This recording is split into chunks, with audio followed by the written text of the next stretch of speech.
Assalamualaikum warahmatullahi wabarakatuh. Nama saya Jovita Aulia Juratun Asha dengan NIM 23051204032. Di video kali ini kita akan bahas dua topik, yaitu jaringan wireless dan DHCP server. Langsung saja kita masuk ke pembahasan yang pertama, yaitu jaringan wireless. Jadi sebelumnya tujuan simulasi jaringan wireless ini yang pertama untuk mengetahui penggunaan jaringan wireless. Yang kedua untuk mengetahui metode autentikasi keamanan di jaringan wireless. Dan yang terakhir bertujuan untuk agar bisa mensimulasikan jaringan wireless dengan Cisco Packet Tracer. Pengertian jaringan wireless. Jadi wireless adalah jaringan nirkabel menggunakan gelombang radio seperti ponsel, televisi, radio, dan wifi laptop. Bahkan komunikasi melalui jaringan wireless sangat mirip dengan komunikasi radio dua arah.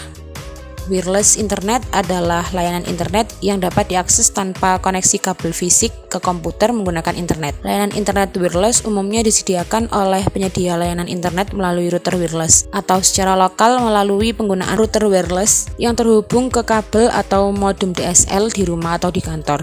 Pada jaringan wireless terdapat 3 buah komponen yang dibutuhkan untuk mengirim dan menerima data, yaitu yang pertama ada sinyal radio atau radio signal, yang kedua ada format data, dan yang ketiga ada struktur jaringan. Lalu selanjutnya macam-macam keamanan jaringan wireless. Yang pertama ada WPA PSK atau Wi-Fi Protect Access Pre-Share Key. Jadi WPA PSK ini adalah pengaman jaringan nirkabel dengan menggunakan metode WPA PSK jika tidak ada autentikasi server yang digunakan. Lalu yang kedua ada WEP atau Wire Equivalent Privacy atau Share Key adalah suatu metode pengamanan jaringan nirkabel, disebut juga dengan Share Key Authentication. Jadi Share Key Authentication adalah metode autentikasi yang membutuhkan penggunaan WEP. Dan yang terakhir ada WPA atau Wi-Fi Protect Access adalah suatu sistem yang juga dapat diterapkan untuk mengamankan jaringan nirkabel. Metode pengamanan dengan WPA ini diciptakan untuk melengkapi dari sistem sebelumnya yaitu WEP. Lalu selanjutnya ada frekuensi Wi-Fi. Frekuensi yang pertama yaitu frekuensi 2,4 GHz atau 2400 MHz. Jadi sinyal frekuensi 2,4 GHz ini mempunyai daya cakupan yang lebih luas dan sinyal yang lebih kuat. Tetapi frekuensi ini sudah terlalu banyak penggunanya sehingga kadang menyebabkan gangguan. Apabila kondisi sinyal Wi-Fi Anda memerlukan kedua kondisi sinyal yang kuat dan jangkauan yang jauh, maka sebaiknya Anda menggunakan frekuensi 2,4 GHz. Yang kedua ada frekuensi 5 GHz. Jadi frekuensi 5 GHz adalah teknologi yang lebih baru sebagai jawaban terhadap banyaknya pemakaian frekuensi 2,4 GHz. Selain itu, saat ini perangkat yang telah mendukung frekuensi ini masih belum sebanyak perangkat yang memakai frekuensi 2,4 GHz. Tetapi frekuensi yang lebih kuat ini mempunyai kekurangan di daya cakupan yang lebih pendek. Lalu untuk gambaran skema percobaannya seperti ini. Jadi ada AP1 dan AP2 yang tersambung melalui switch dengan IP address 192.168.1.128/25. Langsung saja sekarang kita mulai simulasinya. Di sini ada switch, lalu ada AP1, ada AP2, ada laptop dan juga smartphone. Di AP1 kita ke config, ke port 1, kita setting, klik WPA 2 PSK nya, lalu passwordnya 123456788. Terus sekarang kita ke AP2, kita ke config, ke port 1, lalu di AP2 ini kita disable aja, jadi nggak pakai pengaman. Terus sekarang kita ke laptop, kita ubah jaringannya dulu, ini kita ambil, lalu kita ganti jaringan wireless. Setelah diganti lalu kita nyalakan, lalu kita ke config wireless 0, klik yang WPA 2 PSK, kita masukkan passwordnya 123456788, lalu IP addressnya kita klik yang static, kita tambahkan IP address 192.168.1.129, subnet masknya Tadi kan berhubung slash 25, jadi 255.255.255.128. Kita close. Sekarang kita tunggu nanti jaringannya akan menyambung. Nah, ini sudah menyambung. Sekarang kita ke smartphone. Di smartphone ini kita ke desktop, lalu setting IP address-nya. Kita klik static. IP address-nya 192.168.1.130.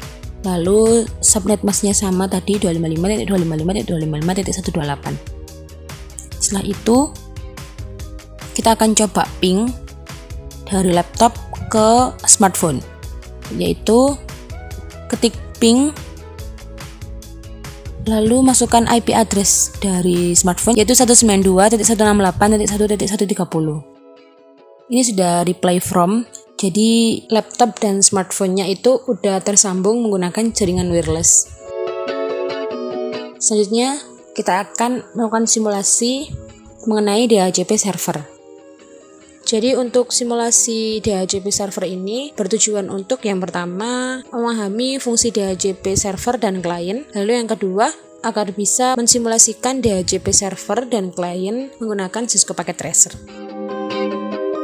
Selanjutnya, pengertian dari DHCP server. Jadi DHCP atau Dynamic Configuration Protocol adalah layanan yang secara otomatis memberikan nomor IP kepada komputer yang memintanya. Komputer yang memberikan nomor IP tersebut sebagai DHCP server, sedangkan komputer yang meminta nomor IP tersebut sebagai DHCP klien. Dengan demikian, administrator tidak perlu lagi harus memberikan nomor IP secara manual pada saat konfigurasi TCP/IP, tapi cukup dengan memberikan referensi kepada DHCP server.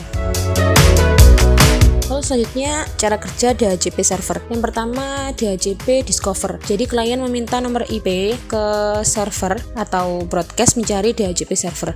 Lalu yang kedua DHCP over. Jadi di sini DHCP servernya itu bisa satu atau lebih. Jika memang ada dua atau lebih DHCP server yang mempunyai nomor IP untuk memberikan penawaran ke klien tersebut. Lalu selanjutnya yang ketiga DHCP request. Jadi klien memilih penawaran DHCP server. Yang pertama diterima dan kembali melakukan broadcast dengan message menyetujui peminjaman tersebut kepada DHCP server. Lalu yang keempat DHCP acknowledgement.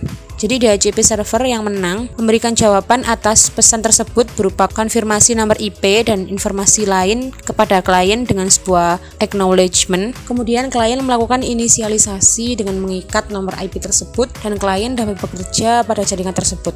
Sedangkan DHCP server yang lain menarik tawarannya kembali. Nah, untuk gambaran skema percobaannya kurang lebih sama dengan simulasi pada jaringan wireless, tapi di sini kita tambah satu server untuk DHCP server dengan gateway-nya 253/25. Langsung saja kita mulai simulasi percobaan dari DHCP server. Di sini kita akan menambahkan satu server yang nantinya akan menjadi DHCP server. Kita ubah namanya menjadi DHCP server.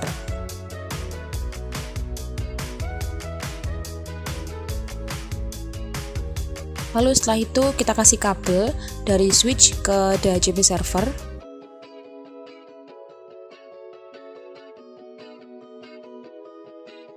Setelah itu kita setting IP address-nya, kita ke desktop, ke IP configuration. Lalu kita masukkan IP address-nya yaitu 192.168.1.253. Lalu untuk subnet masknya berhubung tadi /25, jadi ini diisi .128. Lalu untuk default gateway-nya kita masukkan 192.168.1.254. Dan untuk DNS servernya kita masukkan 33.33.33.1. Jadi di sini DHCP server ini bertugas untuk menyampaikan IP address kepada klien. Lalu sekarang kita masuk ke service, kita klik DHCP. Di sini kita on kan. Lalu default gateway-nya kita ubah sama seperti yang tadi yaitu 192.168.1.254. Dan untuk DNS servernya yaitu 33.33.33.1.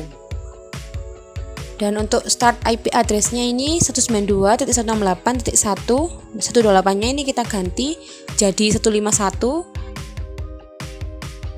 Dan subnet masknya sudah benar 255.255.128. Lalu maksimum numbernya kita setting ke 50. Setelah itu kita save.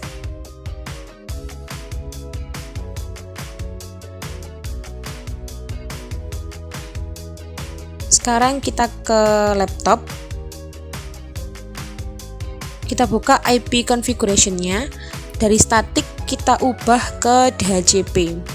Ini masih request IP address-nya. Nah, ini sudah mendapatkan IP address dari DHCP server dengan IP address 192.168.1.151.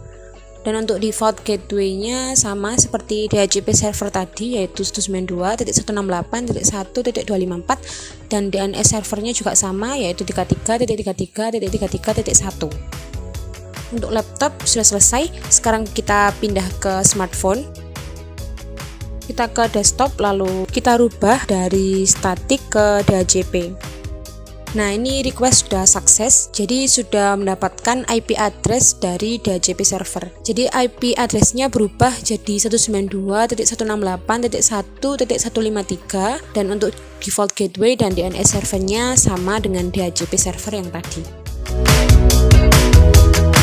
Jadi untuk kesimpulannya, DHCP server itu berfungsi sebagai server yang mengatur IP address untuk klien. Dan kliennya ini adalah laptop dan juga smartphone ini. Jadi dia itu nanti akan dikasih IP address oleh DHCP server, seperti itu. Demikianlah simulasi praktikum dari saya. Semoga dapat bermanfaat bagi kita semua. Mohon maaf bila ada salah kata. Wassalamualaikum warahmatullahi wabarakatuh.